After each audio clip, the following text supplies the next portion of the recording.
Assalamualaikum warahmatullahi wabarakatuh. Kami dari kelompok 1 akan mempresentasikan hasil kerja kelompok kami mengenai perencanaan proyek, lingkup, dan struktur pemecahan kerja.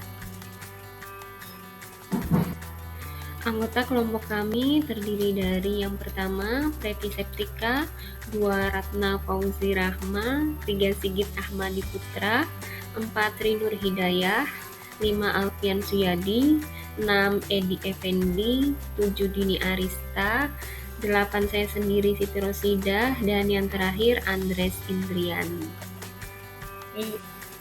Pertama, mengenai triple constraint, yakni konsep yang menggambarkan hubungan antara 3 elemen utama dalam manajemen proyek, yaitu ruang lingkup atau scope, jadwal atau schedule, dan anggaran atau budget.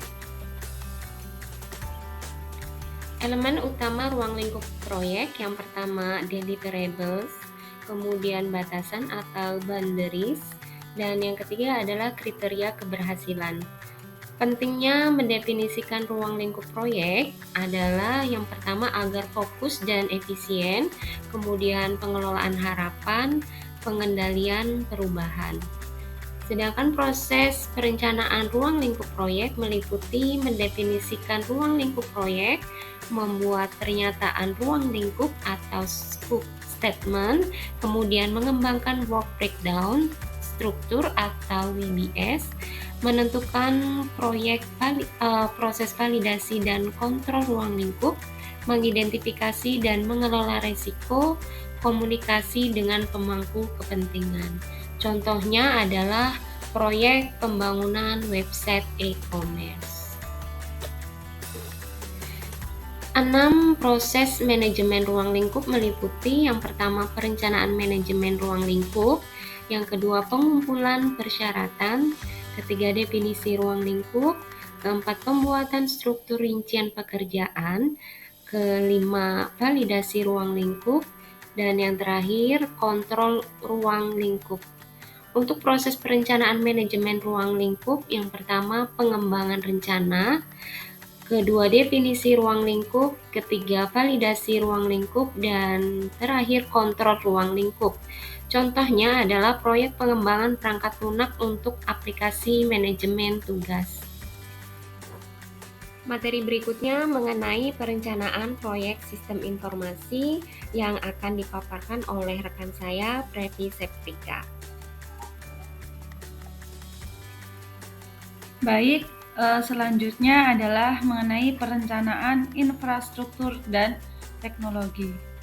Infrastruktur proyek adalah kerangka kerja yang mencakup semua elemen yang diperlukan untuk mendukung pelaksanaan dan pengelolaan proyek secara efektif. Infrastruktur ini mencakup berbagai komponen yang saling terkait, yang semuanya berkontribusi untuk memastikan bahwa proyek dapat dilaksanakan dengan lancar dan efisien. Berikut adalah beberapa elemen utama dari infrastruktur proyek. Yang pertama yaitu sumber daya manusia, yang kedua teknologi, ketiga proses, keempat struktur organisasi, dan yang kelima dukungan manajemen. Pentingnya infrastruktur proyek diantaranya yaitu untuk meningkatkan koordinasi, memfasilitasi pengambilan keputusan, mengurangi risiko, serta meningkatkan kualitas. Tata kelola proyek dan tujuannya. Tata kelola proyek adalah suatu kerangka kerja yang menetapkan bagaimana proyek dikelola, diawasi, dan diatur. Ini mencakup proses, struktur, dan kebijakan yang diperlukan untuk memastikan bahwa proyek berjalan sesuai rencana dan mencapai tujuannya. Tata kelola proyek bertujuan untuk memastikan keselarasan dengan tujuan strategis, mengelola risiko, memberikan hasil yang diharapkan, serta menentukan peran dan tanggung jawab. Project Management Officer atau PMO yaitu suatu departemen atau unit dalam sebuah organisasi yang memiliki tanggung jawab untuk mengawasi dan mengelola standar, metode, dan kebijakan terkait manajemen proyek. PMO berfungsi sebagai pusat keahlian dalam manajemen proyek dan bertujuan untuk meningkatkan efektivitas dan efisiensi pengelolaan proyek di sebuah organisasi. Berikut adalah beberapa fungsi dan peran utama dari PMO, yaitu yang pertama, pengembangan standar dan metodologi, yang kedua, pengelolaan portofolio proyek, yang ketiga, dukungan dan pelatihan, yang keempat, pemantauan dan pelaporan, dan yang kelima yaitu peningkatan berkelanjutan. Anggota Komite Tata Kelola Proyek. Anggota Komite Tata Kelola Proyek biasanya terdiri dari perwakilan dari berbagai departemen atau fungsi yang terlibat dalam proyek. Berikut beberapa contoh anggota yang seharusnya ada di dalam komite ini. Yang pertama yaitu sponsor proyek, kedua manajer proyek, ketiga perwakilan dan departemen terkait, dan yang keempat pemangku kepentingan kunci lainnya. Baik, saya Dini Arista akan memaparkan materi selanjutnya dari kelompok 1. Pentingnya pengawasan oleh Komite Tata Kelola Proyek. Pengawasan oleh Tata Kelola Proyek penting untuk memastikan bahwa proyek tetap pada jalurnya sesuai dengan anggaran dan memenuhi tujuan yang ditetapkan. Ini juga membantu dalam mengidentifikasi dan mengelola resiko yang mungkin muncul selama pelaksanaan proyek. Pentingnya pengawasan oleh Komite Tata Kelola Proyek untuk memastikan proyek tetap berada pada jalur yang benar. Yang kedua, menjaga anggaran proyek, memenuhi tujuan dan sasaran proyek, mengidentifikasi dan manajemen resiko, meningkatkan akuntabilitas, dan yang keenam, mendukung komunikasi yang efektif. Tanggung jawab seseorang manajer proyek.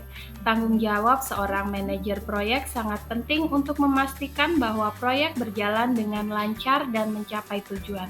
Adapun tanggung jawab seorang manajer proyek yang pertama, merencanakan proyek, yang kedua, melaksanakan proyek, yang ketiga, menutup proyek, keempat, mengelola tim proyek, 5. Berkomunikasi dengan pemangku kepentingan, 6. Mengelola anggaran dan sumber daya, dan yang ketujuh, mengidentifikasi dan mengelola resiko. Keterampilan penting manajer proyek. Seorang manajer proyek harus mempertimbangkan keterampilan teknis yang relevan, pengetahuan domain, keterampilan interpersonal, dan pengalaman sebelumnya dari calon anggota tim. Ini penting untuk memastikan bahwa tim memiliki kemampuan yang diperlukan untuk menyelesaikan proyek dengan sukses. Keterampilan-keterampilan dari manajer proyek itu diantaranya yang pertama keterampilan teknis, yang kedua pengetahuan domain, ketiga keterampilan interpersonal, dan keempat pengalaman sebelumnya, dan yang kelima keterampilan manajerial. Pengetahuan bisnis dan organisasi. Pengetahuan bisnis dan organisasi merujuk pada pemahaman yang mendalam tentang konteks di mana proyek dilaksanakan, termasuk aspek-aspek spesifik dari industri, organisasi, dan domain tertentu. Memiliki anggota tim yang menguasai pengetahuan ini sangat penting untuk keberhasilan proyek. Berikut adalah beberapa alasan mengapa pengetahuan bisnis dan organisasi sangat berharga. Yang pertama, keterampilan teknis dan pengetahuan domain. Kedua, pemahaman tentang organisasi. 3. Pengambilan keputusan yang lebih baik. 4. Pemahaman masalah yang dihadapi. 5. Komunikasi yang lebih baik. Dan yang keenam, adaptasi terhadap perubahan. Dan yang selanjutnya yaitu kesimpulan dari pemaparan materi yang sudah kami lakukan. Secara keseluruhan, pengetahuan bisnis dan organisasi adalah aset yang sangat berharga dalam tim proyek. Ini tidak hanya meningkatkan kemampuan teknis anggota tim, tetapi juga memperkuat kemampuan mereka untuk berkontribusi secara strategis terhadap keberhasilan proyek. Dengan kombinasi keterampilan teknis dan pemahaman yang mendalam tentang konteks bisnis, tim dapat mencapai hasil yang lebih maksimal dan memberikan nilai yang lebih besar bagi organisasi. Demikian pemaparan materi dari kelompok kami. Saya ucapkan terima kasih atas perhatiannya. Ada kurang lebihnya kami mohon maaf.